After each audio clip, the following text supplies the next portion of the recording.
యేసు దేవనామ సంకీర్తనం. దేవా మన యేసు స్వామికి జై. దేవుడు మీకు తోడైయుండును గాక, మీ ఆత్మకు. In the name of the Father and of the Son and of the Holy Spirit. Amen. Please be seated. Friends, good morning. How are you? All is well? Ayya, Naveen, all is well? I give you greetings in the name of Triune God. It is great joy because Philip is back to stand before the saints. I always prefer to address the people of God as saints. బహుశా చాలా అరుదుగా ఒక సేవకుడు కానీ యాజకుడు కానీ తన సంఘాన్ని పరిశుద్ధ సంఘంగా అభివర్ణించడం చాలా అరుదుగా విని ఉంటారు మీరు.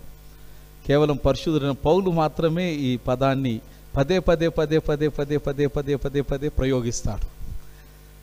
అటువంటి అంశంలో నుంచి వచ్చిన వాణి గనక నేను కూడా కొంత కొద్దిగా ఆయన పాదధూళి అంతా అవలంబించాలన్నటువంటి ఆలోచనతోని I always address that people of God as saint. You are saint. God has made you saint. మిమ్మల్ని పరిశుద్ధులుగా చేసిండు దేవుడు. ఇది మర్చిపోవద్దు.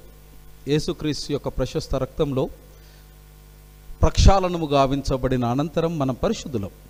ఇకపై పాపపు సహవాసంలో పాపపు యొక్క ముద్రలు జీవించడానికి మనం పిలువబడలే. అది మర్చిపోవద్దు ఎప్పుడు. I give you greetings once again. మరొక సభాతు దినం చర్చ్ ఆఫ్ సౌత్ ఇండియా తన యొక్క శాస్త్రీయమైనటువంటి ప్రబోధ లేదా ప్రవచన సారాంశాలలో నేడు మనకి ఇవ్వబడినటువంటి అంశం చాలా ప్రశస్తమైనది. దానికి పూర్వం ఒక చిన్న మనవి ఏందనంటే, దయచేసి అందరం సమయానికి రావడానికి ప్రయత్నం చేస్తే మంచిగా ఉంటుంది అన్నది ఒక ఆశ. నాకు తెలుసు ఆదివారం జర కష్టమే, అన్ని పనులు ఉంటాయి, అంత చదువుకొని రావాలి. కానీ బట్ స్టిల్ టైంకి రాగలిగితే will be grateful to you. ఎందుకంటే నేను పదే పదే పదే పదే చెప్తా ఏంటనంటే, మన చర్చ్ ఆఫ్ సౌత్ ఇండియా ఆరాధన ఒక శాస్త్రం. ఇది ఒక శాస్త్రీయమైనటువంటి ఆరాధన. ఆరంభించుదాము లేదా ప్రారంభించుదాము అన్నది మొదలుకొని చివరి దీవెన వరకు, డాక్సాలజీ వరకు అంచెలంచెలుగా విశ్వాసిని మానసికంగా ఆధ్యాత్మికంగా అది పురోగమనము వైపు ప్రయాణింపచేస్తుంది. మీరు మధ్యలో ఆరంభమైతే ఆ ఆరంభంలో నుంచి లేనటువంటి దానికి మిమ్మల్ని మీరు ఉద్యుక్తిపరుచుకునే సమయానికి ఆరాధన 30% అయిపోతుంది. అది కష్టమవుతుంది. అంతే, అంతకు మీకు ఇంకేం లేదు. This slowly gradually we will prepare you to reach to the state, to the frequency of God. When it comes to the word of God, to hear what God is talking to you. This is science. It has science in it. All this exercise has science in it. కనుక జర టైంకు రాగలిగితే మీరంతా మంచోలే. కానీ రానోళ్ళ సంగతి మాట్లాడుతున్నా, మీరంతా టైంకే వచ్చారు. Today we have a beautiful theme. That is the ministry of the laity. అనభిషక్త పరిచర్య. మానవుని యొక్క జీవనం యొక్క పరమావధి ఏంది అని అంటే, ఎవ్రీవన్ హ్యాస్ గాట్, ప్రతి ఒక్కరికి ఒక్కొక్క అభిప్రాయం ఉంది. నీ జీవనం యొక్క ఉద్దేశం ఏంది అని నేను ఇక్కడ ఉన్న వారందరిని అడిగి ఒక తెల్ల కాగితం పెన్ను ఇస్తే I'm sure I will get 100 different answers on it. అయితే ప్రాముఖ్యంగా ఆధ్యాత్మికంగా క్రైస్తవునిగా యేసుక్రీస్తు యొక్క ప్రబోధాలలో పెంచబడుతున్నటువంటి వారముగా మనకు ఉన్నటువంటి అవగాహన అనుసారంగా మానవుని యొక్క జీవనం యొక్క పరమావధి లేదా జీవనం యొక్క ముఖ్య ఉద్దేశం ఏంటి అని అంటే, బహుశా మనమందరము ఒక జవాబు మీద ఏకీభవిస్తామేమో. ఏమంటామనంటే, the whole maqsad of life is to serve one another. పరిచర్య చేయడం. When I say God is love, ahavah Hebrew పదం. When I say God is love, love is the ahavah. It means that I give everything to you in nishkama karma. This is God. So మనం దేవుని యొక్క స్వరూపంలో చేయబడ్డామనంటే, ఎందుకొరకు చేయబడ్డామనంటే to give whatever you have to others without expecting anything in return. This is the image of God. So నేడు laity, the ministry of the laity, అందరం పరిచర్య చేయడానికే పుట్టింపబడ్డాం. వాస్తవికంగా ఇది సృష్టి ధర్మం. మానవులకు ఇవ్వబడినటువంటి ధర్మం ఏంటనంటే, నువ్వు ఒకరికి సహాయపడడానికి భూమి మీద జన్మించినావు. ఇది మరిచిన వాడు వాడిని మనిషి అందామా లేదా మారీచుడు అందామా అన్నది మీకు విడిచిపెట్టేస్తా నేను. ఒకరికి హాని కలిగించడం, మరొకరికి దుఃఖం కలిగించడం, అన్యాయంగా ప్రవర్తించేటువంటి వారిని మరి మనుషుల కింద లెక్క పెడదామా, మారీచుల కింద లెక్క పెడదామా అన్నది ఎవరి విఘ్నతకు సంబంధించినటువంటి విషయం అది. కానీ ధర్మశాస్త్రము ప్రబోధం చేస్తున్నది ఏంటంటే, మనిషిగా నువ్వు పుట్టినావనంటే మనుషుల సమాజంలో, లేదా నేటి భాషలో మాట్లాడాలంటే మనుషులున్న వాట్సాప్ గ్రూప్లో నువ్వు ఉన్నావంటే మనిషిగా ప్రవర్తించాలి, మారీచునిలాగా ప్రవర్తించవద్దు. ఒకవేళ మారీచుని వల్ల మనం ప్రవర్తిస్తే మనుషులకు అర్థమవుతుంది మన ప్రవర్తన ఒక మారీచుని వల్ల ఉంది, మనల్ని మనుషుల్లాగా ఎవరు చూస్తలేడన్నది అర్థమైపోతుంది. మనిషిగా జన్మించబడ్డావు, పరిచర్య చేయడానికి జన్మింపబడ్డావు.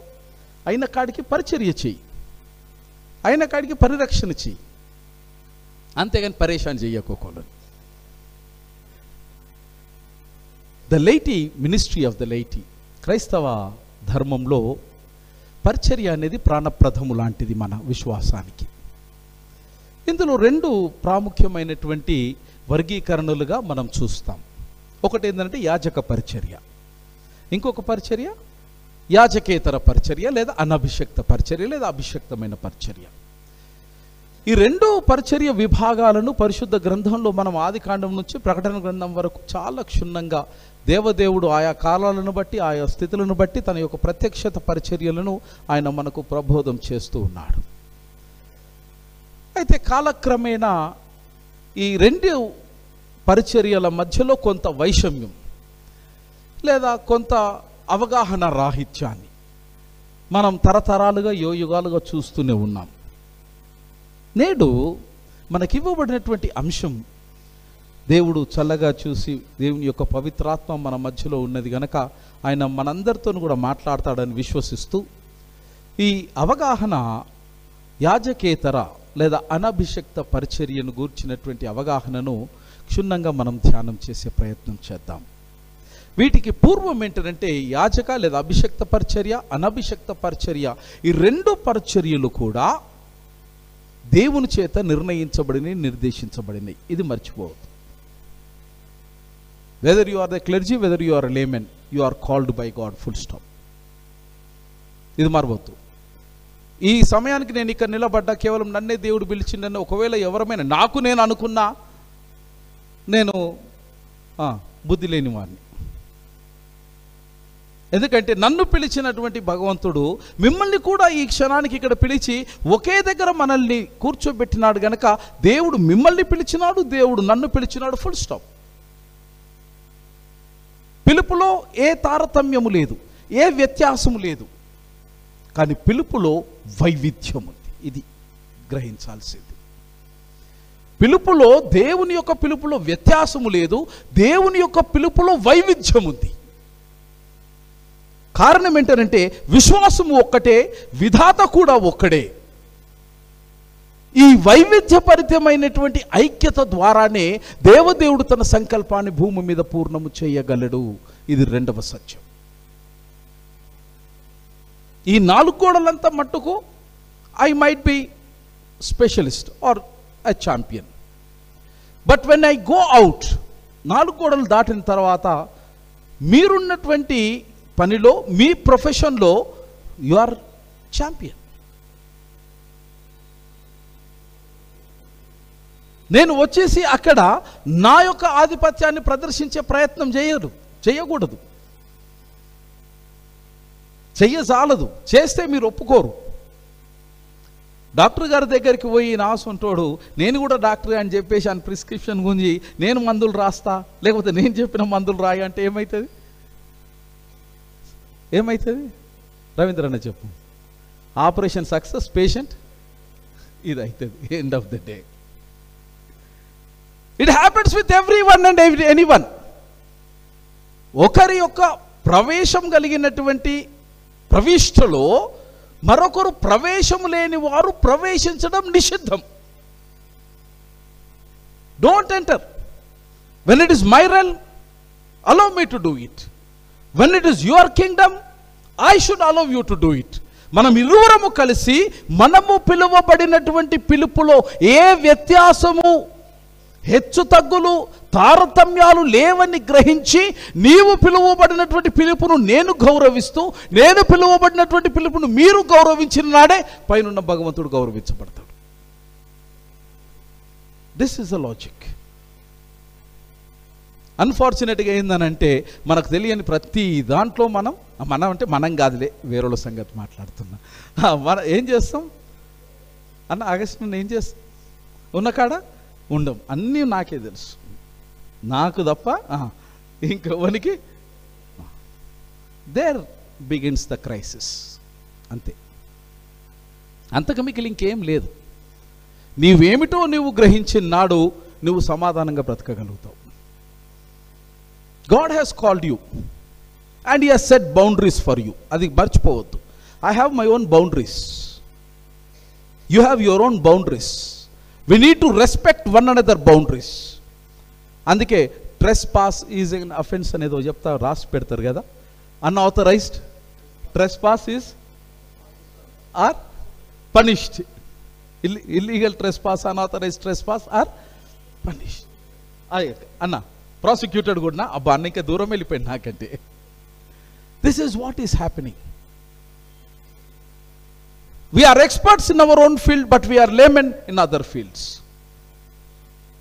You are expert in our own field, but you are layman in other fields. When you are entering into the other fields, you should realize that I am a layman.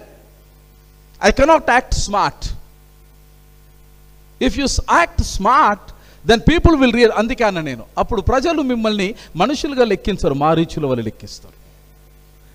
అది మనం మర్చిపోతాం. ఆ మారీచునికి తోడు ఇంకొక ఇద్దరు మారీచులు కూడా ఉంటారు అక్కడ, వాళ్ళు జమ అవుతారు అన్నట్టు. అంతే. టుడే అనభిషక్త పరిచర్యలో ఉన్న గొప్పతనాన్ని 4 బైబిల్ పాఠాలు చాలా అద్భుతంగా మన కొరకు ఎంపిక చేయబడినాయి. ఈ లేమెన్ లేదా లైటీ అనేటువంటి పదం ఇది నామవాచకంబుతో దీనిని నిర్వచించబడినది. A group of persons, people who lack specialization or speciality in a particular field of expertise. This is called lay people or laity. ఈ laity అనేటువంటి పదం గ్రీకు పదమైనటువంటి లే ఆర్ laity అన్నటువంటి పదానికి గ్రీకు పదంలో వాడబడినటువంటి దీనికి అర్థం ఏంటంటే నాన్ ప్రొఫెషనల్. గ్రీకు పదమైనటువంటి లావోస్ నుంచి laity అనే సఫిక్స్ ఐటీ సఫిక్స్ పదముతో ఈ laity అనే పదం చరిత్ర ఉనికి లేదా దీనిని మనం ఏమంటాం నిఘంటువులోనికి అది స్థానం సంపాదించుకున్నది. దాని భావం ఏంటంటే సింపుల్ భావము. గ్రీకులో లావోస్ అన్న పదానికి అర్థం ఏంటంటే ఇట్ ఇస్ ఫాక్ అనగా మాస్. It is just a folk. ఆధ్యాత్మికత, మతపరమైన విశ్వాసపరమైన విషయాల్లోనికి వచ్చినప్పుడు ఈ రిలీజియన్లో non clergy members are called as lay people. Clergy members aనంటే who functions, this is only my office, it is only my office. దేవుడు నిన్ను పిలిచిండు ఈ క్షణం అక్కడ కూర్చోవడానికి, దేవుడు నన్ను పిలిచిండు ఈ క్షణం ఇక్కడ నిలబడడానికి. దేవుడు ఇద్దరిని సమానంగా పిలిచిండు. నాకేం కొమ్ములు లేవు, మీకు అంతకన్నా లేవు. దేవుని దృష్టిలో ఈ క్షణానికి మీరు ఎంత విలువైన వారు, నేను కూడా గంతే విలువైనోని. I cannot take advantage of this. I cannot take. And I should not take. This is the time of God, He has said. Therefore, we need to learn to respect one another, to accept one another equally in the sight of God. ఈ లేటి అనేటువంటి పదం ప్రప్రథమంగా మొదటి శతాబ్దంలో ఇటు పదం ఉనికిలోనికి వచ్చింది. ఈ లేటి అనేటువంటి పదాన్ని నాన్ క్లెర్జీగా అనగా అనభిషక్తులుగా అభివర్ణించబడినది మొదటి శతాబ్దం క్రీస్తు శకంలో. క్లెమెంట్స్ అనేటువంటి వాడు మరి కొరింథియన్ ఎపిస్టిల్ టు ద కొరింథియన్ ఆ ఉత్తరంను ఆయన సంబోధన చేస్తూ ఉన్నప్పుడు ఈ లేటి అనే పదం ప్రప్రథమంగా చరిత్ర ఉనికిలోనికి లేదా నిఘంటువులో అది స్థానాన్ని సంపాదించుకున్నది. ఈ లేటి అనేటువంటి వారిని ఈ ఆధ్యాత్మికమైనటువంటి పనులలో మరి ఆది క్రైస్తవ సంఘము నుంచే ఈ పరిచర్యలో వారికి చాలా కొన్ని పనులను మాత్రమే ఆపాదించినట్టు మనం చరిత్రలో చూస్తాం. అయితే సాధారణంగా మన సామాన్య సంబోధనలో మనం బిలీవర్ అన్నటువంటి పదాన్ని తరచుగా వింటూ ఉంటాం. అవునా? విన్నారా? బిలీవర్స్ అన్న పదం అట్లా చూస్తారు, నన్ను మీరు వినలేదన్నట్టు చూస్తారు. విన్నారు కదా? బిలీవర్ అనేటువంటి ఈ పదం it's like an big umbrella. It encompasses different terminologies under this umbrella. ప్రాముఖ్యంగా 3 ప్రాముఖ్యమైనటువంటి పదాలు which comes under the umbrella of believer. That is, one is laity, and second one is clergy, and third one is the choir. Every word denotes their own specific roles. Laity has their own role to play, clergy has their own role to play, and choir has their own role to play. My dear friends, with these insights, let us quickly get into the scripture portions. చాలా అద్భుతమైనటువంటి పరిశుద్ధ గ్రంథాన్ని, Bible పాఠాలను మనం ఈ రోజున వినడానికి అవకాశం దొరికింది. సమూయేలు రాసినటువంటి మొదటి గ్రంథం 25వ అధ్యాయం. మీరేం బైబిల్ తెరవద్దు ప్లీజ్. 25వ అధ్యాయంలో ఒక గొప్ప నాటకీయమైన సన్నివేశాన్ని అక్కడ భక్తుడు పవిత్రాత్మ ద్వారా మరి ప్రేరణతోని వ్రాయించినాడు. It's all happening within the 4 walls of a family. ఇది ఒక కుటుంబం రక్తి కట్టించే రసకందమైనటువంటి ఆ గొప్ప రచన. నేను దాని ఆ భాగాన్ని చదువుతూ ఉన్నప్పుడు చాలా గొప్పగా ఆనందించిన. ఈ బైబిల్ చదువుతూ ఉన్నంతసేపు I was delighted in my self. ఎందుకు అనంటే అది ఎన్నిసార్లు చదివినా the way it was put, అది నిజంగా ఇంట్లో జరుగుతున్న సన్నివేశం మన కళ్ళ ముందు కళ్ళకు అద్దినట్టుగా రచించటం అది అభినందనీయం. మీరు ఇంటికి వెళ్ళినాక దయచేసి టైం తీసుకొని ఈ 25వ అధ్యాయం 10 సార్లు చదివినా తప్పేం లేదు. కారణం ఏంటనంటే ఈ 25వ అధ్యాయము సమూయేలు మొదటి గ్రంథం 25వ అధ్యాయము నీ కథ, నా కథ, మనందరి డైలీ కథ.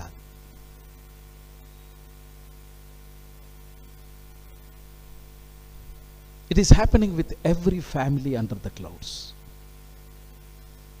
భార్య భర్తల మధ్యలో జరిగినటువంటి ఒక గొప్ప సన్నివేశం. ప్రతిసారి జీవితం పూలపాన్పు కానేరదు.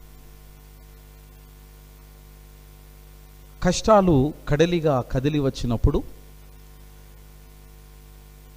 సాంసారిక జీవితంలో అట్టి కష్టాలను అధిగమింప చేయడానికి భగవంతుడు మనకు నేర్పిస్తున్నటువంటి ఒక గొప్ప పాఠము అబీగయేల్ అనేటువంటి ఒక గొప్ప స్త్రీ ద్వారా దేవుడు మనతో మాట్లాడుతూ ఉన్నాడు.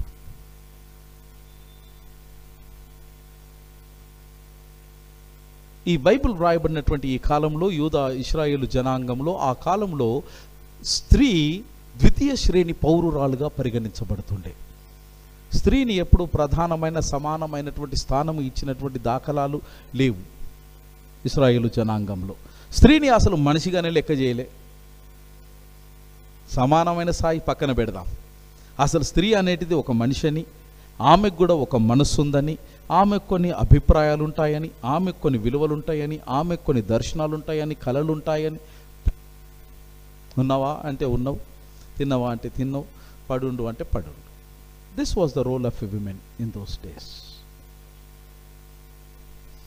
అటువంటి పరిస్థితులలో కూడా ఒక స్త్రీ చూపినటువంటి చాణక్యం లేదా ఒక స్త్రీ నెరిపినటువంటి చాకచక్యం ఎంత గొప్పగా అభివర్ణించినాడు పవిత్రాత్మ దేవుడు అనంటే, ఒక్కొక్క వచనం మీరు ఇంటికి వెళ్ళినాక చదవండి. ఆమె చూపినటువంటి ఆ నీతి, తనకున్నటువంటి విలువలను కానీ, తనకున్నటువంటి విశ్వాసాన్ని కానీ, తనకున్నటువంటి పరిధిని ఎక్కడ కూడా ఉల్లంఘించకుండా కట్టుకున్నటువంటి భర్తను, తను నమ్మినటువంటి ప్రవచనాత్మకమైనటువంటి విశ్వాసాన్ని రెండిటిని సమతుల్యత చేసింది గనక, నేను భారతీయ పరిభాషలో ఈ అబీగయేల్ అనేటువంటి స్త్రీమూర్తిని గురించి మాట్లాడాలి అనంటే నేను చాలా గర్వంగా చెప్తా, ఆమె మహా గొప్ప సాధ్వి, అంత గొప్ప వనిత అబీగయేల్.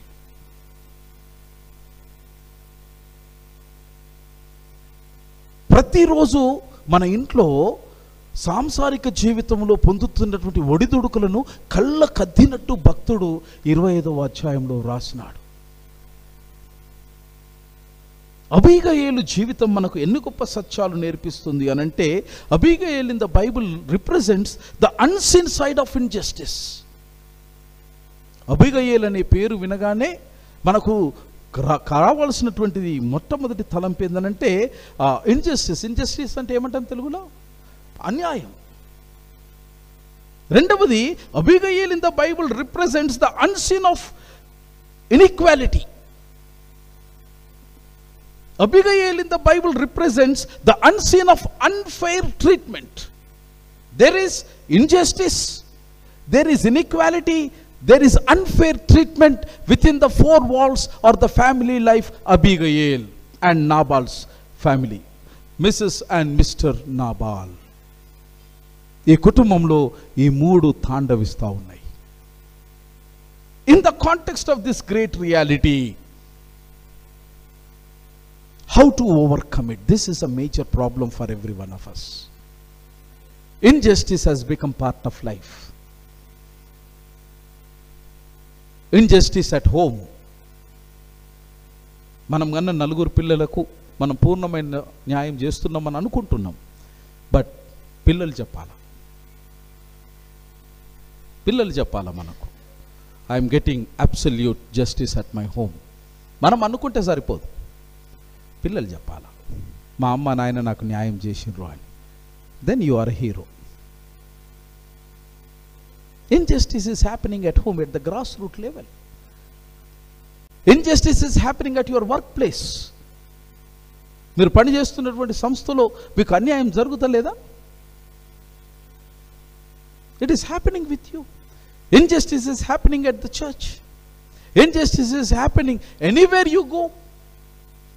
ఒక్కసారి నువ్వు ఎక్సెల్ అవుతున్నావు, ప్రవర్ధమానం అవుతున్నావు జీవితంలో అనంటే నిన్ను కిందికి లాగేవాళ్ళు అమ్మా ఇక వాళ్ళని చూడకు, ఎందుకంటే వాళ్ళు ఎట్లాగూ ఉంటారు కదా. People are there to bring you down, just you concentrate to reach the heights. ఎలాగో వాళ్ళు ఉంటారు, పైకి ఎక్కించాడు ఎవడు ఉండడు మనకు. కనుక నువ్వు ఎక్కుతావో వీడు గుంజే పని కనుక వీడు గుంజనీకే పుట్టిండు, వాని పని వాడిని చేయనివ్వండి, ఎందుకు వాడిని అడ్డుకుంటారు. And Abigail has experiencing injustice at her home. Secondly, there is unseen inequality. Though you work hard, never expect that your boss is going to treat you with fair. Unfairness is always there. Why people dislike? Everyone has got their own reasons, my dear friend. అందరూ నిన్ను సమానంగా ప్రేమించాలని లేదు, అందరు నిన్ను సమానంగా అభినందించాలని లేదు, అందరు నిన్ను సమానంగా ఆరాధించాలని లేదు. ఎవని ఇష్టం వానిది. వారి ఇష్టానికి మనము కర్త కర్మ క్రియలం కాం. It is not in our hands. పైసలు ఇచ్చి నన్ను ప్రేమించరా బాపు అంటే ప్రేమిస్తారా? ప్రేమిస్తారేమో పైసలు ఉన్నంత కాలం, పైసలు ఖర్చు కాగానే. So don't run after the things which are not in your hands. Look after the things which are in your hands. నీ చేతిలో ఉన్న దాని మీద నీవు దృష్టిని కేంద్రీకరించు, వాటిని నియంత్రించే ప్రయత్నం చేయి. కానీ నువ్వు నియంత్రించని దాని మీద నువ్వు నియంత్రణ కొరకు పోరాటం చేస్తే it may be a futile exercise. You can't force people to love you, to treat with fairness. No, you cannot do it. The third one is the unfair treatment. People will treat you unfairly because once they lose benefit from you, once they feel that you have become a threat for their existence, or ఇన్ని రోజులు మంచిగా ఉండరా by, ఈయన రాగానే ఏమైంది ఇట్లా చేస్తూ ఉన్నాడు, where I'm losing my existence. My existence is a threat. My benefit is a threat. So naturally people will start treating you unfairly. It all happens. This is every day of our life, as it was the life of Nabal and Abigail. ప్రతి సంసారంలో ఈ మూడు జరుగుతున్నాయి ఈరోజు. Then how to respond? As a lay people, when we believe that God has called you, ఈ పని కొరకు, ఈ కుటుంబం కొరకు, ఈ సంఘం కొరకు దేవుడు నిన్ను నన్ను ఈక్వల్గా ఎలాగో ప్రేమించి పంపించి అభిషేకించినాడో, మరి ఈ పరిస్థితులలో ఏ విధంగా దీనికి మనము స్పందించాలి, ఏ విధంగా దీనిని ప్రతిస్పందించాలి అన్నది అబీగయీలు జీవితం మనకు ఈ రోజున పాఠాలను ప్రబోధం చేస్తూ ఉంది. చుట్టూ కంచెనే, ఎదగడానికి నిరోధించబడినటువంటి కంపనే. కానీ అబీగయీలు ఏ విధంగా ఎదిగింది? She has just planted the seeds of generosity. దాతృత్వం అనేటువంటి విత్తనాలను చల్లడంలో అబీగయీలు సృష్టి ధర్మం అని చెప్పబడి అధర్మానికి వ్యతిరేకంగా తన దాతృత్వం అనేటువంటి మంచి విత్తనాలను నాటి రానయున్నటువంటి ఉపద్రవము నుంచి తన కుటుంబాన్ని, భర్తను, తన పిల్లలందరినీ కూడా కాపాడుకోగలిగినటువంటి మహా గొప్ప స్త్రీమూర్తి అబీగయీలు. ఎక్కడ పంచాది వచ్చిందనంటే, ఈ అబీగయీలుకు దాదాపు 400 కొద్ది ఈ పశు సంపద ఉండే. దావీదు మహారాజు ఈ ఎడారులలో పశువులు కాసుకుంటూ ఉన్నప్పుడు వీళ్ళ మందకు తోడుగా దావీదు మహారాజు ఏనాడు కూడా ఈ అబీగయీలు సంపత్తికి ఆయన హాని తలపెట్టకపోగా, ఎవడైనా అబీగయీలు మందకు లేదా ఉన్నటువంటి సంపత్తికి హాని తలపెట్టితే వెంటనే వారి నుంచి కాపాడిండు మనోడు. టైం వచ్చింది.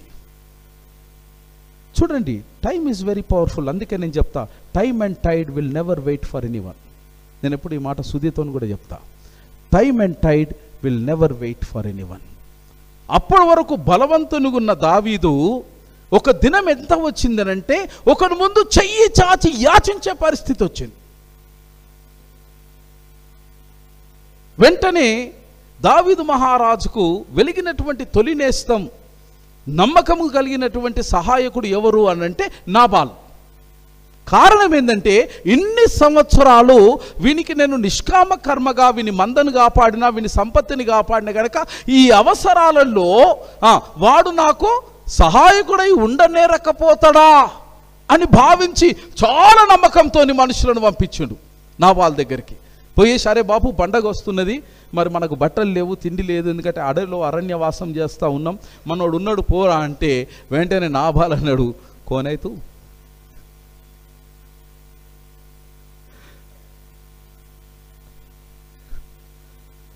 దిమ్మ తిరిగి మైండ్ దావీదుకు. ఇక ఏమనాలను? It happens with you also my dear friend. ఎవడు మిత్రువో, ఎవడు శత్రువో, ఎవని నమ్మాలో, ఎవని నమ్మకూడదో తెలియనటువంటి భయానకమైన బ్రతుకుల్లో బ్రతుకుతున్నాం. ఒక విషయాన్ని జ్ఞాపకం ఉంచుకో, నాబాలు చేయలేకపోయింది, కానీ మీరు నేను అలా చేయకూడదు. కష్టంలో ఎవరైనా సరే నీకు ఫోన్ చేసి నీ దగ్గరికి వచ్చిందంటే, వాళ్ళ జీవితంలో ఉన్నటువంటి కన్న తల్లి, తండ్రి, తోబుట్టువు కంటే కూడా వాడు నిన్ను అధికమైన ప్రాధాన్యత ఇచ్చినాడు గనక నీ గడప దొక్కిండు. Don't say no to that man. You are the top priority in their life after God. Thanks be to God, thanks be to that great life. ఎంత గొప్పవాడివి నువ్వు. అందరినీ కాదండి, మొట్టమొదటి నీ తలుపు తట్టిండనంటే అంతకన్నా గొప్ప ఆధిక్యత జీవితంలో ఇంకోటి నేనైతే ఉంటుందని నేను అనుకోను. David has knocked the doors of Nabal and Nabal has turned his face. He said, నువ్వెవరవో నేను ఫిలిప్ నువ్వెవరో నేను అయిపోయి మనోనికి తల కాలు నుంచి తలకు నెత్తికి సర్రమన్నది. అమ్మా, శునకానికైనా ఇంత కృతజ్ఞత ఉంటుంది కానీ ఈ మారీచునికి ఈయనకి కృతజ్ఞత లేని జీవితం. చాలు తయారు కరో, జంగ్ ఐలాన్ కరో అన్నాడు. కావాన్ ఉన్న కాడికి ఆ తుప్పు పట్టిన కత్తి అయినా సరే తీసుకుంటారా భయ్య, అమ్మ చూపిద్దాం అప్పుడు కత్తి ఏందో మన కహాని ఏందో అన్నాడు. దెన్ హీ స్టార్టెడ్ జంగ్ ఐలాన్ హోగయా. ఈ వార్త అబీగయేలుకు తెలిసింది, హూ వాజ్ మిస్సెస్ నాబాల్. ఆమె దగ్గర ఉన్న పనివారు చెప్పారు, తల్లి మనోడు జర నియత్తు తప్పిండు కానీ మేము అడవిలో ఉండంగా ఆయన మనల్ని కంటికి రెప్పవలే కాపాడి ఏనాడు కూడా చిన్న గొర్రె పిల్లని కూడా అడగలే, ఆశించలేదు, మనది ముట్టలే. కానీ ఈ దినం ఆయనకు కష్టకాలం వచ్చింది అరణ్యవాసంలా. మనోడు నువ్వు ఓలవో నేను ఎరగనని అంటున్నాడు. ఇక మనోనికి తిక్కరేగింది. ఇంటికి కొనే చదువు, ఒక్క మగ శిశువును కూడా బ్రతకని అంటాడు. జోబి హోగా దేకా జాయగా, దేవునికి కోపం వచ్చినా సరే, నేను రాజు గాకపోయినా సరే అటు చదవండి. అందుకే నేను అంటున్నాను ఇంటికి కొనుక చదవండి. It is a beautiful novel description. 25వ చాప్టర్. అంత రౌద్రుడై మనోడు సైన్యం తీసుకొని బయలుదేరాడు. ఈ తెలిసినటువంటి ఈ మహా గొప్ప సాధ్వి ఈ తల్లి ఏం చేసిందనంటే, అయ్యో ఆయన రౌద్రాన్ని తట్టుకొనడం కష్టము. రెండవది ఏంటంటే షీ నోస్ ఏంటంటే దావీదు was anointed to be the future of Israel, he was a king అని ఆమె సంగ్రహించింది. She knows he is a man of God. ఆమె చాలా బలంగా నమ్మింది ఏంటంటే దావీదు మహారాజు దేవుని యొక్క అభిషక్తుడు కనుక అతనితో వైరము ఏనాడు మనకు మంచిది కాదు అని వెంటనే భర్తను నొప్పించకుండా తాను చేయగలిగినటువంటి ఏర్పాట్లన్నీ చేసుకొని దావీదు మహారాజుకు ఎదురుపోయింది. వెళ్ళిన తర్వాత ఆమె భక్తి ప్రపత్తులు ఎంత గొప్పగా అభివర్ణించబడ్డాయనంటే ఆ వర్ణన అద్భుతం. దావీదును చూసి ఆమె వెంటనే గార్ధాభమును దిగి ఆయన ముందు ప్రణమిల్లి రాజుగా ఒప్పుకొని, నీ కోపానికి కారణము మేమే, కానీ ఆ కోపానికి కార్యాచరణ కలిగించకు అని ఎవ్రీథింగ్ అంచెలంచెలుగా దావీదుకు ప్రబోధమయ్యే విధంగా ఆమె ప్రవచనాన్ని చెప్పగలిగింది. In the midst of this Abigail has sown the seeds of generosity. ఇన్ని రొట్టెలు చేసింది. మరి ఎంతమందిని పెట్టిందో ఆ తల్లి నాకు ఎరకలేదు, కానీ వాళ్ళు 400 ఉంటే ఈ దాదాపు 800 1000 రొట్టెలు చేపించేసింది. మంచి ప్యారడైజ్ బిర్యానీ కూడా చేపించేసింది. అన్ని తీసుకొని పోయింది. దావీదు మహారాజుకు she could able to give. అందులో ఉన్నటువంటి 4 గొప్ప సాధ్వి లక్షణాలు ఏంటంటే, వన్ ఇస్ జనరాసిటీ. పాపం దావీదు 100 రొట్టెలు అడిగిండొచ్చు, but she took around 400 loaves. రెండవది ద హ్యూమిలిటీ. దావీదును చూడగానే ఆమె ప్రణమిల్లింది. ఎందుకంటే నువ్వు అభిషక్తునివి గనక, అయ్యా ఇదిగో నా ప్రణామములు నువ్వు స్వీకరించు. Honouring always comes with the humility. We need to honour one another. Please try to honour one another. భయపెట్టించి నేనేదో గౌరవం పొందుతానంటే వర్కౌట్ కాకపోవచ్చు. తగ్గించుకోవడం వలన ఖచ్చితంగా ఎదుటి వ్యక్తి యొక్క అభిమానాన్ని చూరగొంటాం. మూడవది ద ఫెయిత్ఫుల్ రెసిస్టెన్స్. అంత చేసి ఆమె గొప్పగా అక్కడ మాట్లాడింది. ఇప్పుడు టైం లేదు కానీ మీరు ఇంటికి వెళ్ళాక చదవండి, చాలా గొప్పగా చెప్తుంది అబీగయేలు. అయ్యా నీవు పురికొల్పబడినటువంటి నీ పనిని నువ్వు మానుకో. దావీదుకి హితోపదేశం చేస్తుంది అబీగయేలు. నువ్వు మానుకో, స్టాప్ బ్లడ్ షెడ్. మమ్మల్ని చంపితే ఏమొస్తుందయ్యా? మా వంశం నిర్వంశం అయితే ఏమొస్తుంది? నీ చరిత్రలో రక్త చరిత్రగా మిగిలిపోతుంది. దాని కొరక యెహోవా దేవుడు నిన్ను అభిషేకించింది.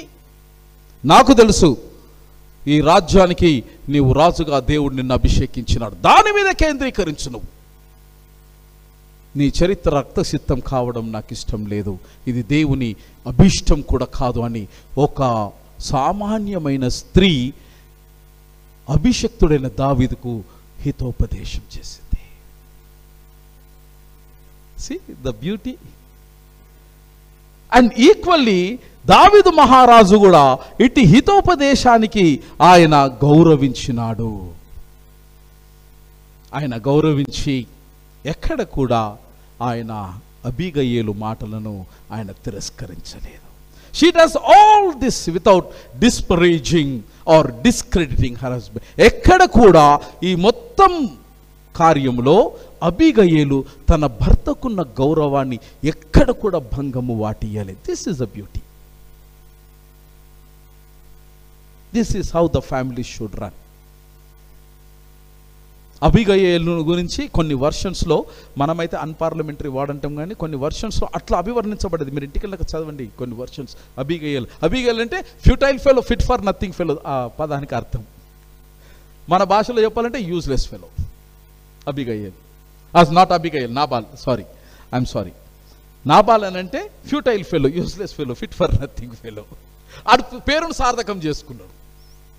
వాడు పేరును పూర్తిగా సార్థకం చేసుకున్నాడు. ఆమె ఆ సంభాషణలు అంటాడు, నాబాల్ అంటే నీకు అర్థం తెలుసు కదయ్యా, ఇంకా why you expect good things from him, please నీ కోపాన్ని కొద్దిగా తగ్గించుకో. She did everything without discrediting her husband. This is a lesson we learn from this episode. Few things we learn from it.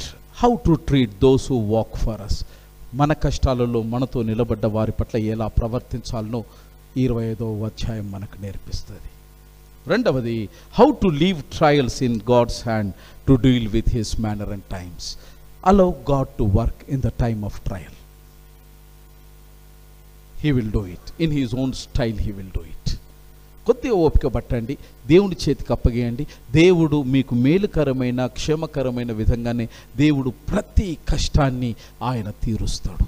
ఆయన తీర్చే వరకు జర్ర ఓపిక పట్టండి అంతే. మీరు సొంతగా దబదబ ఊరికి పుసపుస ఏమన్నా చేసినారు అనుకోండి, it could be only 50% success and 50% పంచాది. ఈ పంచాది తీరువేసేలోపు ఇంకో పంచాది వస్తుంది. కనుక దేవునికి అప్పగించండి. అబీగయేలు మనకు అది నేర్పిస్తుంది. How to comfort and advice humbly when it is necessary. అవసరమైనప్పుడు ఎవరికైనా హితోపదేశం చేయవలసి వచ్చినప్పుడు అబీగయేలు దావీదుకు ఏ విధంగా ఆయన ప్రవచనాత్మకమైనటువంటి సందేశం ఇవ్వగలిగిందో అలాంటి సందేశం ఇవ్వడం అబీగయేలు మనకు నేర్పిస్తుంది. And second Bible reading we have is psalm 23, 23వ సంకీర్తన. ఇది మనందరికీ బట్టి ఉన్నటువంటి సంకీర్తన. నేను దాని గురించి ఎక్కువ తక్కువ చెప్పా, 2-3 ముచ్చట్లు. ఇది దావీదు మహారాజు అవసాన కాలంలో తన జీవితం అంతా కూడా కళ్ళ ముందు 70mm డిజిటల్ సినిమా నడిచినప్పుడు రాసిన కీర్తన ఇది.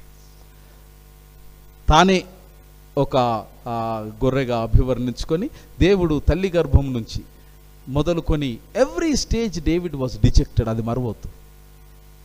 ప్రతి దశలో మొరగడానికి కొన్ని శునకాలు ఉంటాయి. అవి మొరుగుతున్నాయి అంటే మీరు అర్థం చేసుకుని ఏంటంటే నువ్వు ఎదుగుతున్నావు. దావీదు కూడా ఆయన దీనికి అతీతుడు కాదు. అక్కడి నుంచి మరణించే వరకు దేవుడు ఏ విధంగా తనను కాపాడుకుంటూ అంచెలంచెలుగా ఎదిగింప చేసినాడో అది కళ్ళకద్దేటట్టు ప్రతిబింబించడానికి 23వ కీర్తన రాసిండు దావీదు.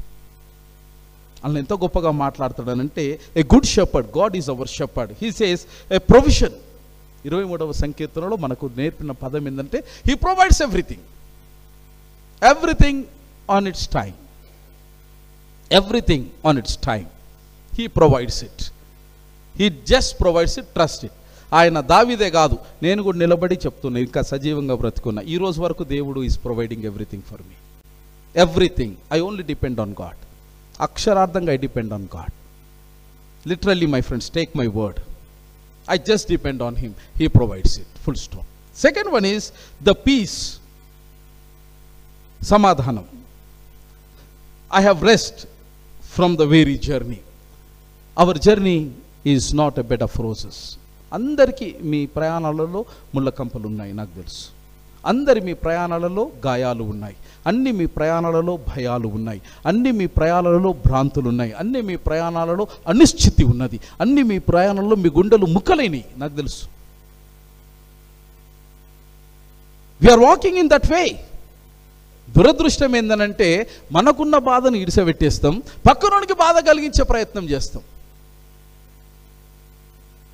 ఆల్రెడీ నువ్వు మోస్తున్న భారమే అధికమైనది నీ ప్రాణానికి, ఈ భారం ఇంకా అధికం చేసి వారిని బాధపెట్టి నువ్వు బాధపెట్టి సాధించేది ఏంటి భూమి మీద?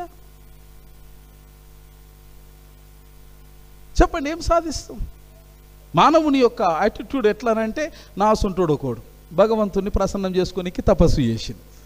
తపస్సు చేస్తే భగవంతుడు ప్రత్యక్షమైన తర్వాత, భక్త కోరుకో బిడ్డ కోరుకో, ఏమి కావాలి నీకు కోరుకో అని. నేను ఏమన్నా నేను ఏం కోరుకుంటే అది ఇస్తావంటే ఇస్తా, కానీ నీకు ఇస్తా, కానీ నీ పక్కనోనికి రెండింతలు ఇస్తా. ఎందుకంటే సువార్తల పాఠంలో నేబర్ గురించి చదువుతాం మనం. నీ పక్కనోనికి రెండింతలు ఇస్తా, మరి నీ ఇష్టం ఇక కోరుకో అన్నాడు. ఏమో పక్కనోడు అంత మంచుకున్నాడు అని చెప్పేసి, అట్లయితే ఇక ఆ పక్కనోనికి ఇస్తే ఇవ్వు అని చెప్పేసి, ఇక పొద్దుగా లేచేసరికి నా ఇంటి ముందు ఆడి కారు ఉండాలన్నాడు. ఆడి కారు వచ్చింది, పక్కనోనికి 2 ఆడి కార్లు వచ్చినాయి. పోతే వంతి ఆడి కారే కదా అని చెప్పేసి మనోడు ఈ ఆడి కార్లో తిరుగుతుంది. మళ్ళా దేవునికి మొక్కిండు, అయ్యా ఇప్పుడేం కావాలరా బాపు అన్నాడు. నాకు విల్ల కావాలన్నాడు. సరే గ్రాంటెడ్. పక్కనోనికి 2 విల్లాలు వచ్చినాయి. ఈయనకి జర పరేషాన్ మొదలైంది. ఇదేం పంచాదరా అని చెప్పేసి, అట్లయితే కాదని చెప్పేసి మళ్ళా మొక్కిండు భగవంతుని. ఇప్పుడేం కావాలరా నాయన అన్నాడు. నాకు ఒక చెయ్యి తీసేయి అన్నాడు. సరే అని ఒక చెయ్యి తీసే, పక్కనోనికి 2 చేతులు పెట్టి మంచిగా ఈయన సంతోషం చూడు. Where we are trying to find the happiness in the pain of others.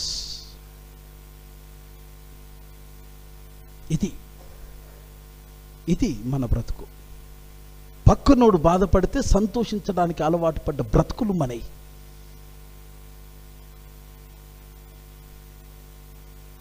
And my friends, think, how are we going to become pleasure in others' life? దావీదు మహారాజ్ అంటాడు, God, you have given me peace in the midst of trials. మూడవది, one is provision, second one is peace, third one is protection. అయ్యా, third one is protection. I have safety from my enemies. Enemies లేరని కాదు, 24 గంటలు నీ శత్రువులు నీ వెంట ఉంటారు. ఒకవేళ మీకు శత్రువులు లేరంటే నా వెంట ఉండి మీకు కూడా వస్తారు, ఏం తొందర లేదు. అయ్యా, నువ్వు ఎదుగుతున్నావు అనంటే నిన్ను విమర్శించే వారు పెరుగుతూ ఉంటారు. వాళ్ళు ఎంత పెరిగితే నువ్వు అంత నమ్మాలి ఏందనంటే నువ్వు ఎదుగుతున్నావు. there is protection. And fourth one is, there is providence. I have guidance in time of confusion. God guiding us. That we call it as the providence. And fifth one is the presence. I have a companion. భూమి మీద 50% ప్రజలు దేవుడు అంటే ఎవరో తెలియకుండా ఒంటరిగా బ్రతుకుతూ ఒంటరిగా చచ్చిపోతున్నారు. మనం అలాంటి వారం కాదు. మనకు భగవంతుడు ఉన్నాడని నమ్మకంగా ఆదరణతో బ్రతకగలుగుతున్నాం కనుక వారికంటే మనము ధన్యులం. Shall we all praise God. Hallelujah, hallelujah. ఎంత గొప్ప ధన్యత అబ్బా. That is a presence. And last one, ఆ కీర్తనలో he talks about the paradise, స్వర్గం. నేను దివి యందు ఉన్నా భువి యందు ఉన్నా నేను స్వర్గవాసినే. ఎందుకంటే ఇక్కడ కూడా నేను భగవంతుని యొక్క ఆధిపత్యంలో బ్రతుకుతున్నా, చచ్చినాక కూడా భగవంతుని యొక్క అధికారం కిందనే బ్రతుకుతున్నా కనుక దివి అయినా భువి అయినా పెద్ద ఫరక్ పడేదేమి నాకు లేదు. That is the crux of Psalm 23. One is, can you please say? One is provision, second one is peace, third one is protection, and fourth one is providence, fifth one is presence, and sixth one is paradise. Coming back to the epistle reading, ఇది చాలా గొప్ప మాట. ఇలా చాలా ఉన్నాయి కానీ నేను time factor నేను ఎక్కువ చెప్పా. పరిశుద్ధుడైన పౌలు ఈ దెసలోనికలకు ఉత్తరం రాస్తాడు. ఒక్కొక్క సంఘానికి ఆయా పరిస్థితులను బట్టి ఉత్తరాలు రాస్తూ ఉంటాడు. ఈ చదవబడినటువంటి లేఖన భాగం 4వ అధ్యాయంలో, థ్యాంక్ యూ జ్యోతమ్మ, 4వ అధ్యాయంలో చాలా గొప్పగా, you can take the what is it called picture of it. That is the way we prepare notes. This is called digital notes. So పరిశుద్ధ పౌలు ఈ ఉత్తరాన్ని వ్రాస్తూ ఉన్నప్పుడు ఈ 4 అధ్యాయం 1 నుంచి 8 వచనాలలో చాలా కొన్ని విషయాలు మాట్లాడతాడు.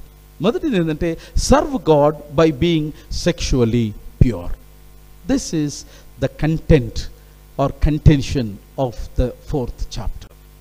పౌలు గారు ఈ శారీరకమైనటువంటి లైంగికపరమైనటువంటి పవిత్రతను గురించి ఈ అధ్యాయంలో ఆయన మాట్లాడుతూ ఉంటాడు. తెస్సలోనికన్కు ఈ ఉత్తరాన్ని వ్రాస్తూ ఉంటాడు. రెండవది ఏంటంటే serve God by loving one another believers. Love one another. ఇది రెండవ సారాంశం పౌలు గారి యొక్క ఉత్తరాలలో. దేవుని సేవ చేయాలి అని అంటే 10 మందికి ప్రయోజనం చేయాలి, ఫుల్ స్టాప్. ఇది సారాంశం. మూడవది ఏంటంటే serve God by working not meddling. ఇక్కడ చాలా మంచి మాట మాట్లాడతాడు పౌలు గారు. ఏంటంటే ఆది క్రైస్తవ సంఘం 1వ శతాబ్దంలో చాలామంది there was no dignity of labour. Probably ఆ దినాల్లోనే వాట్సాప్ యూనివర్సిటీ ఉందేమో నాకు తెలియదు. 3 పూటల దినాల 4 పూటల ఫోన్ చూసుకుంటా బ్రతకాల, అట్లున్నదేమో నాకు తెలియదు. పౌలు చాలా వెక్స్ అయిపోయిండు ఈ పని చేయని వాళ్ళ సంగతి. వెక్స్ అయిపోయి ఈ ఉత్తరం ఇక్కడ రాస్తూ ఉంటాడు. దాని విషయం ఏమంటాడనంటే one is lead a quiet life, make it ambition to lead a quiet life అని అంటాడు ఈ 4వ అధ్యాయంలో. లీడ్ ఎ క్వైట్ లైఫ్, సరళమైనటువంటి సామాన్యమైన జీవితాన్ని అలవరుచుకోండి. అల్లెరొద్దు, లొల్లి వద్దు, జంజాటం వద్దు, ఒకరిని బాధ పెట్టకండి, మీరు బాధపడకండి, బాధలలో పోకండి. Just lead a quiet life. దీన్ని ఏమన్నారంటే కొన్ని వర్షన్స్లో అంబిషియస్ అని అన్నారు, లేదా ఆస్పైరింగ్ అన్నారు. అక్కడ వాడబడినటువంటి గ్రీక్ పదం ఏంటంటే ఫిలోటైమోమై అనే గ్రీక్ పదం వాడబడ్డది. ఈ ఫైలోటైమోమై అన్నటువంటి పదం అది ambition. Have an ambition to lead a quiet life. This is the sense of Paul. You should have an ambition in life. Have an ambition. Don't live ambitionless. What is your ambition? Can you say in one single phrase? It is a driving force in your life, my friends. I do it. I can just say in one phrase what was my ambition which is driving me for last 30 years against all the odds. 100% odds. My life 100% odds. మీకు అట్లా ఉండకుండొచ్చు, 99% ఉండొచ్చు, 1% అన్న ఫేవరబుల్గా ఉండొచ్చు. But I'm living in 100% odd of my life. But what is the force ఏంటంటే there is one ambition which is making me to live today, alive today. That's what Paul says, ఫిలియోటైమోమై. Every human being, మనిషి అయిన వానికి ambition ఉంటుంది. రెండవది mind your own business. ఇది Paul గారు చెప్తున్నారు, మైండ్ యువర్ ఓన్ బిజినెస్. ఎందుకు ఈ మాట చెప్పిండు? ఎందుకు చెప్పిండు తెలుసా? ఆది క్రైస్తవ సంఘం 1వ శతాబ్దంలో అక్కడ ఏమంటాడంటే పౌలు గారు ఆ తెలుగు బైబిల్లో రాసినారు, work with your own hands అన్న పదం వాడబడ్డది. Work with your own hands. ఎందుకు ఇది వాడబడ్డది అని అంటే ఆ దినాలలో అప్పర్ క్లాస్ రోమన్ సిటిజన్స్ ఎవరైతే ఉన్నారో, ఈ గ్రీక్స్ ఎవరైతే ఉన్నారో, వారు చేతితో పని చేయడానికి సిగ్గుపడేవారు. కారణం ఏంటంటే పనోడు ఉన్నాడు కనుక అన్నం కూడా ఆడే తినిపించాలి, నీళ్ళు కూడా ఆడే తినిపించాలి, మింగుడు కూడా అవసరమైతే కట్టె పెట్టి పెట్టాలి. అంత సుఖానికి అలవాటు పడ్డ పానాలు. వారిని ఉద్దేశించి తర్వాత ఆది క్రైస్తవ సంఘంలో యేసుప్రభువుగా వస్తాడని చెప్పేసి మనోళ్ళు పనులు పాటలు మానేశారు. పనులు పాటలు మానేశారు, వట్టిగా చూసుకుంటూ తిరుగుతూ ఉన్నారు, hi bye hi bye. Then when it has come to the notice of Paul ఏమంటారంటే mind your own business. They were hating to work with their hands. Christianity, జాగ్రత్తగా గమనించండి, has brought a new ethic based on personal responsibility on hard work. కష్టార్జితానికి డిగ్నిటీని తీసుకుని వచ్చింది ఆది క్రైస్తవ సంఘములో క్రైస్తవ్యము, యేసుక్రీస్తు యొక్క ప్రబోధము. దీనిని రాస్తూ పౌలు గారు ఎవరిని కోట్ చేస్తారనంటే జీసస్ వాజ్ ఎ కార్పెంటర్. 30 ఏండ్లు దుగుడా పట్టుకొని, షానే పట్టుకొని, సుత్తి పట్టుకొని ఆయన 30 ఏండ్లు కార్మికుని వలె కష్టపడి అమ్మను, తమ్ముళ్ళను, కుటుంబాన్ని పోషించే బాధ్యత తీసుకున్నాడు. ఎవరైనా ఇంట్లో 24 గంటలు 3 పూటల తిని వాట్సాప్ను పట్టుకొని బ్రతికిన వారికి దేవుడు ఇచ్చే హెచ్చరిక ఇది. తినడం మానేస్తే మేలు, పని చేయని వాడు. అమ్మో నా కొడుకు, అమ్మో నా బిడ్డ, అయ్యో కందిపోతాడు ఎండలకు పోతే. ప్లీజ్, మీ కొడుకు బిడ్డనే కందిపోకుండా ఉండాలంటే గొడుగు ఇవ్వండి, అంతేగాని గోడ కట్టకండి ప్లీజ్. అమ్మా తల్లులు మీకే చెప్తున్నా నేను. Allow them to work, teach them to work. రెండవ example is Paul, great theologian. ఏనాడు కూడా 3 పూటల తిండికి ఆయన యాచించలే. He was an expert. Tents కుట్టడం నా చేతులతో, అక్కడ వాడు డేరాలు కుట్టుకుంటూ కష్టం చేసుకుంటూ వచ్చినటువంటి 2 రూపాయలతోని నేను 2 రొట్టెలు తినుకుంటూ బ్రతుకుతున్న క్యా షాన్ హే, క్యా షౌకత్ హే. 2 రూపాయలు సంపాదించుకోండి, మీ తల ఎత్తుకొని ఎంత గర్వంగా బ్రతుకుతారో అప్పుడు చూడండి. ఒక కొత్త విలువలను క్రైస్తవ్యము లోకానికి ప్రబోధం చేస్తూ ఉన్నది. మీ కష్టార్జితముతో మీరు బ్రతకడం నేర్చుకోండి. ఒకరి నెత్తి మీద చెయ్యి పెట్టకండి, ఒకరికి అన్యాయం చేయకండి, అక్రమంగా ఆర్జన చేయకండి, అది మీకు తగదు. ఇది 3వ బైబిల్ పాఠం మనకు నేర్పించే బోధ. 4వది, ఇక నేను ఎక్కువ సబ్ చెప్పా, ఎందుకనంటే మీరు చూస్తారు ఈ 4వ సంగతి మాకు బాగా ఎరకాయ గారు మస్తు మంది చెప్పారు అనుకుంటున్నావు ఫిలిప్, అనుకో ఇక. This was a beautiful story of a Samaritan, a good Samaritan. ఇది మీరు చాలాసార్లు వినుంటారు. విన్నారా లేరా? విన్నారా? ఆయన తలూపుతుంది, మరి చెప్పద్దా ఇక. 2 ముచ్చట్లు చెప్తా, మీకు తెలిసిన ముచ్చట్లే కానీ 2 ముచ్చట్లు చెప్తా. ఇది చాలా సందర్భాలలో పుస్తకాలలో కూడా మనం చదువుకున్నాం గుడ్ సమారిటన్ గురించి.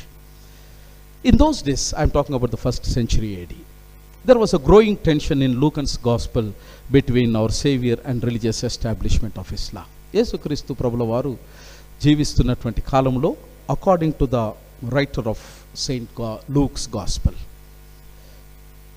2 ఒక వ్యవస్థ, ఒక వ్యక్తి మధ్యలో చాలా గొప్ప రాపిడి చోటు చేసుకుంటున్నట్టుగా లూకాసు వార్తికుని యొక్క రాతల వల్ల మనకు అర్థమవుతూ ఉన్నవి.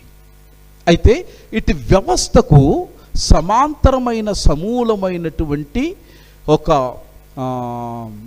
ఏమనాలి, రెవల్యూషనరీ, తెలుగులో ఏమందాం దాన్ని విప్లవాత్మకమైనటువంటి మరొక ప్రత్యామ్నాయమైన వ్యవస్థకు ప్రాణం పోయడం, ఉన్నటువంటి వ్యవస్థను సమూలంగా మార్పు చేయడానికి జరుగుతున్న సంఘర్షణగా లూకా అభివర్ణిస్తాడు తన మొత్తం సువార్త అంత సారాంశం అది. అటువంటి అభివర్ణనలో లూకా 5, 6, 7, 8, 9, 10 అధ్యాయాల్లో కంటిన్యూస్గా మీరు చదవండి. అణగారినటువంటి ప్రజల పట్ల, దళితుల పట్ల దైవము చూపించే అటువంటి సాంఘీభావాన్ని ఈ 5, 6, 7, 8, 9, 10 అధ్యాయాలలో మనం చూస్తాం. ఆ క్రమేపిగా వచ్చినటువంటి దానిలో నుంచి తీసుకోబడిందే నేటి 10వ అధ్యాయం, లూకా సువార్త 10వ అధ్యాయం. అక్కడ యేసుక్రీస్తు ప్రభుల వారిని ఇక అంచెలంచెలుగా ఆయనను he was always try to put in to a trap. ఈయనని ఎట్లయితే ఏంది, ఏమైతే ఏంది, ఎక్కడ ఒక దగ్గర ఇరికియాలా, వీడికెళ్ళి ట్రాన్స్ఫర్ చేయాలి, ఖతం. అంటే మన భాషలా, వాళ్ళ భాషలు కూడా గంతే.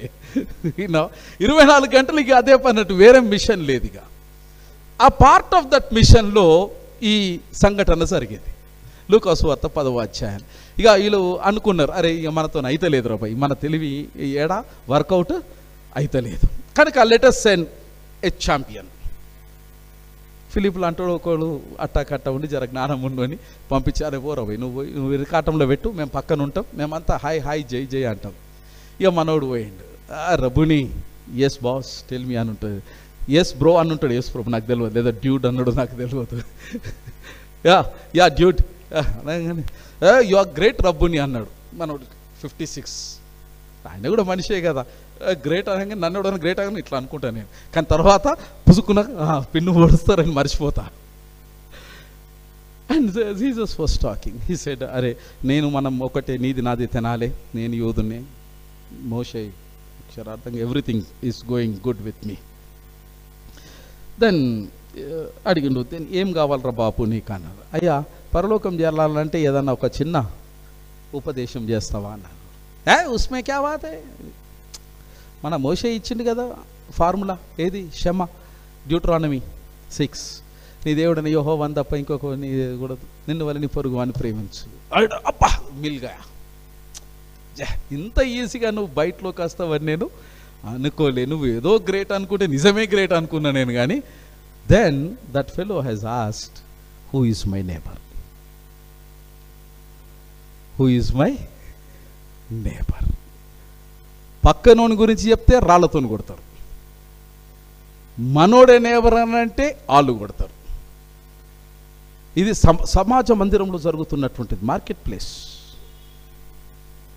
అనుకున్నాడు మిల్గే ఆజ్ एकदम पैराडाइज बिरयानी विथ डबल का मीठा, मकसद पूरा हो गया. Then Jesus has a relatable story, the story which is based on a decent argument that is found in a book of Leviticus chapter 9. అక్కడుంది దీని ఆయువు.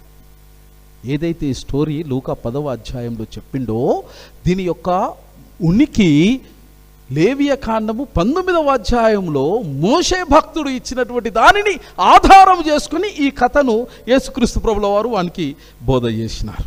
అమ్మ జ్యోతం అది వేస్తావు ఒకసారి, that which I have sent you. ఒక్కసారి అది టీవీ స్క్రీన్స్ చూడండి.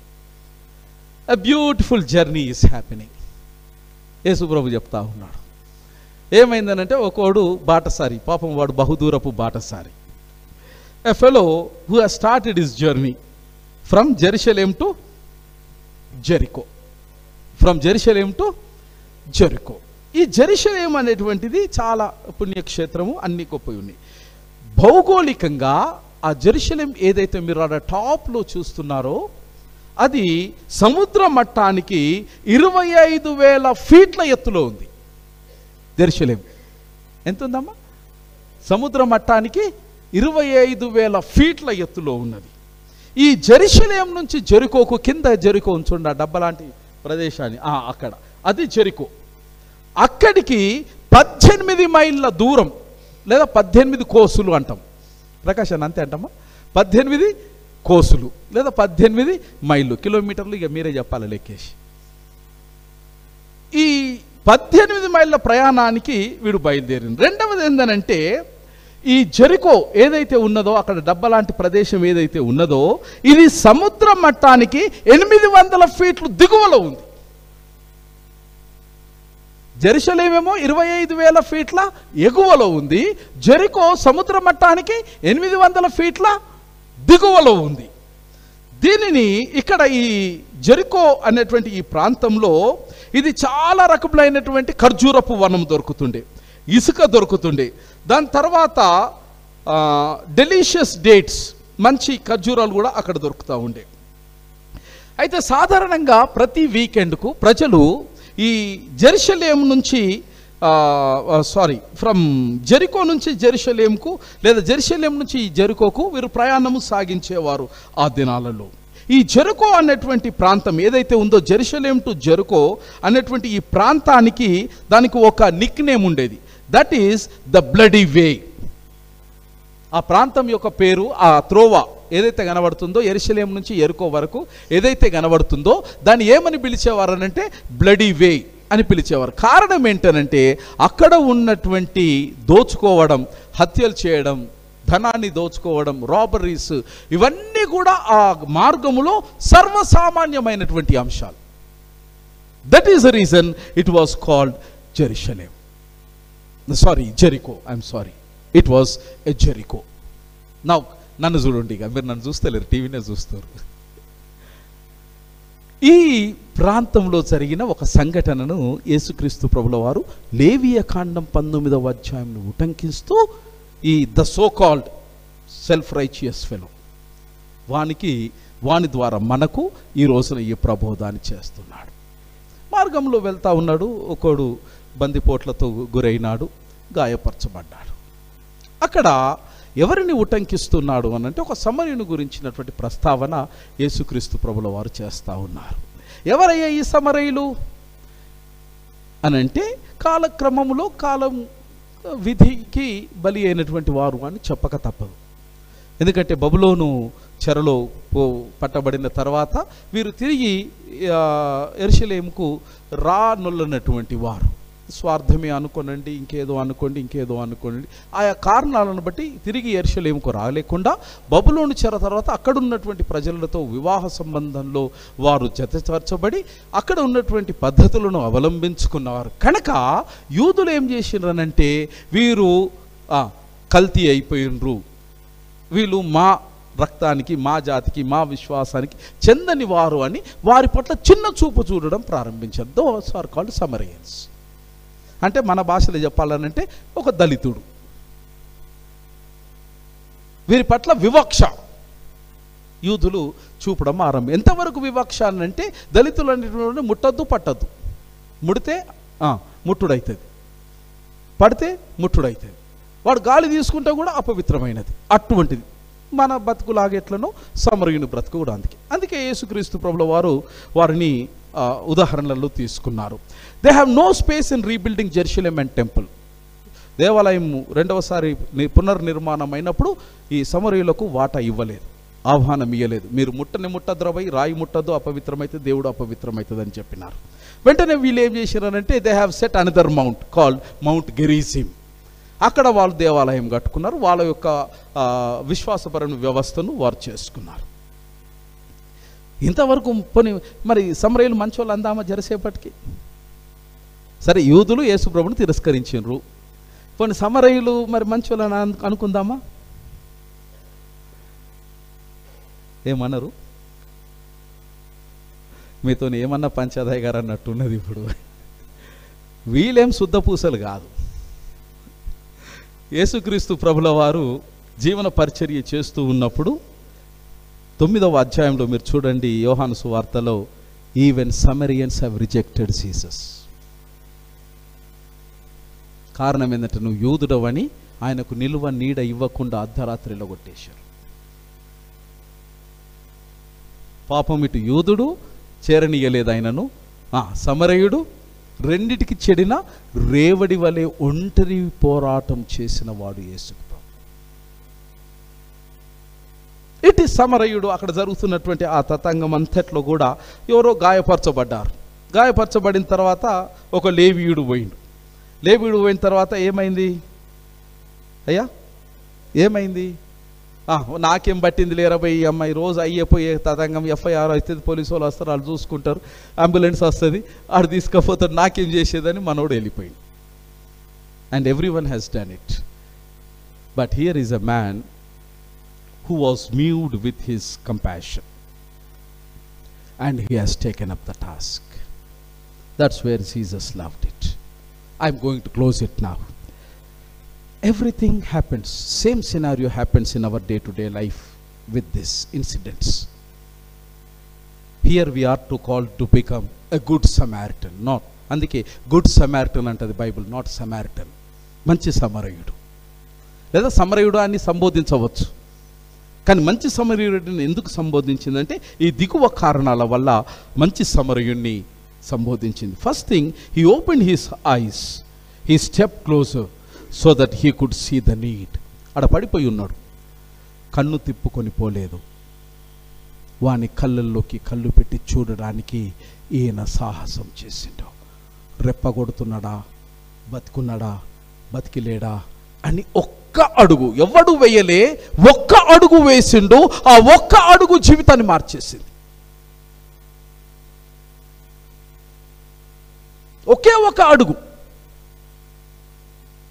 మిత్రమా, ఒక సైకాలజిస్ట్గా చెప్తున్నా, మీరు ఎవరితోనైనా మాట్లాడుతున్నప్పుడు దయచేసి కళ్ళలోకి కళ్ళు పెట్టి చూసి మాట్లాడండి. ఎవరైనా మీతో మాట్లాడుతున్నప్పుడు వారి కళ్ళలోకి చూడండి. అలా చూడకపోతే అంతకు మించినటువంటి డిస్రెస్పెక్ట్ ఇంకోటి ఉండదు జీవితంలో. ఎందుకు కన్నులు మాట్లాడతాయి. నోరు చెప్పని భావాన్ని కన్నులు చెప్తాయి. So this Samaritan has just tried to look into the eyes of that man. రెండవది, he opened his heart. Different between sympathy and compassion. Everyone had a sympathy. అయ్యో పాపం అన్నోలే, ఇది సింపతి. అయ్యో పాపం అనడం sympathy. Then what is compassion అని అంటే, ఒక అడుగు ముందుకు వేసి ఈ పాపం అనేటువంటి ఈ యొక్క అదేమంటారు, నెనరు అంటాం తెలంగాణలో, మమకారాన్ని కార్యాచరణ రూపడం ఇస్ కంపాషన్. అందుకే బైబిల్లో జీసస్ మూవ్డ్ విత్ కంపాషన్ అన్న పదం వాడబడుతుంది ఇంగ్లీష్ ట్రాన్స్లేషన్లో. That means Jesus started moving. మన కరుణ ఎలా ఉండాలంటే నిన్ను కదిలించగలగాలి. This fellow was moved with compassion. Thirdly, he opened his hands. వెంటనే మనోడు ఏం చేసిండనంటే, ఆయనకి గాయాలకు ఏడికెళ్ళి కడతాడు. ఒక ముచ్చట, మనల్లో ముచ్చట, వీడు పడతాడని నీకు తెలియదు. నేను పోనీ ఐడిని పట్టుకపోయిందా, పట్టుకపోలేదు. మరి బ్యాండేజెస్ ఎట్లా కడతాడు? నా ఊహ ఏందనంటే, వీని బట్టలు చింపేసి వాని గాయానికి కట్టి ఉంటాడు. ఎందుకంటే ఆల్రెడీ కొట్టి ఆయన బట్టలు తోపు అయిపోయినాయి, నీకేం లేవాడా. విన్నారా? బ్యాండేజెస్ కట్టినాడనంటే you have to leave everything what you have for others. And he has used oil. ప్రతి యూదుడు బాటసారి ఖచ్చితంగా ఆలివ్ నూనెను మీరు వెంట పెట్టుకుంటారు. కారణం ఏంటంటే ఎండకు మాడ దెబ్బ తగులుతుంది అని చెప్పేసి తల మీద పెట్టుకోవడానికి. It has got a medicinal properties. Olive oil has a medicinal properties, healing properties it has. డెఫినెట్గా మనోడు. తర్వాత ఆయనకు ఉన్నటువంటి ద్రాక్షరసం, థమ్స్అప్ లాంటిది, కూల్ డ్రింక్ లాంటిది నీ పట్టుకపోంగా పనికి వస్తుంది అని చెప్పేసి which he has use. Even ద్రాక్షరసం హ్యాస్ ద మెడిసినల్ ప్రాపర్టీస్. నాలుగవది, హీ ఓపెన్డ్ హిస్ షెడ్యూల్. ఒక పని మీద పోతుండు, టైంకి రీచ్ కావాలా, అది అటెండ్ చేయాలా, ఇది ఆయనకు ఉన్నటువంటి షెడ్యూల్. ఆ షెడ్యూల్తో బయలుదేరాడు. ఇక్కడ వచ్చేసి అవాంతరం ఎదురైన తర్వాత ఆయన షెడ్యూల్ ఏదైతే ఉన్నదో దానిని కూడా త్యాగము చేయడానికి ఆయన సాహసము చేసినాడు. Today finding a friend might be very easy, but finding a schedule, giving our schedule to others is one of the most gigantic task in our life. Isn't it? Yes or no? కదా? Life is fully packed, no chance, but still he has opened his schedule. Lastly, he has opened his wallet. అక్కడ చూడండి, ఆ బొమ్మలో మీకు ఉంటుంది. Jerusalem నుంచి start కాగానే దాదాపు ఒక 5-6 కిలోమీటర్ల తర్వాతని కొద్దిగా, can you please expand it అమ్మా, అవుతుంది అది. అక్కడ సమారిటన్స్ ఇన్ అని ఒకటి ఉంటుంది చూడండి. గుడ్ సమారిటన్ ఇన్ అని ఉందా అక్కడ? అక్కడ వాడిని తీసుకొని వెళ్ళినారు. అక్కడి వరకు ఇది చాలా స్టీప్గా ఉంటుంది, అంత ఈజీ కాదు ఎక్కడం. అంత దూరం వాడిని అక్కడ చూడండి. That is the in where this fellow was admitted. అక్కడికి వెళ్ళి వట్టిగా ఉంచుకుంటారా? ఉంచుకోరు. బహుశా ఈ సమారిటన్ బిజినెస్ పని మీద రోజు తిరుగుతూ ఉండొచ్చు, లేదా వాడిని గెస్ట్ హౌస్ ఉండొచ్చు, లేదా hotel every time he visits. వెంటనే తనకున్నటువంటి ధనాన్ని తీసిండు, 2 దినారాలు ఇచ్చిండు. 1 దినారీ ఈ రోజున ఇట్ ఈస్ అరౌండ్ $200. 2 దినారీలు ఇచ్చిండు. మళ్ళీ ఏమన్నాడు, జర డాక్టర్, మంచి డాక్టర్కి చూపిరా బాపు, మళ్ళీ నేను వచ్చేటప్పుడు ఏదన్నా నీకు బిల్ పేమెంట్ ఉంటే I will just make it. And Jesus is addressing, now you tell me who is your neighbour.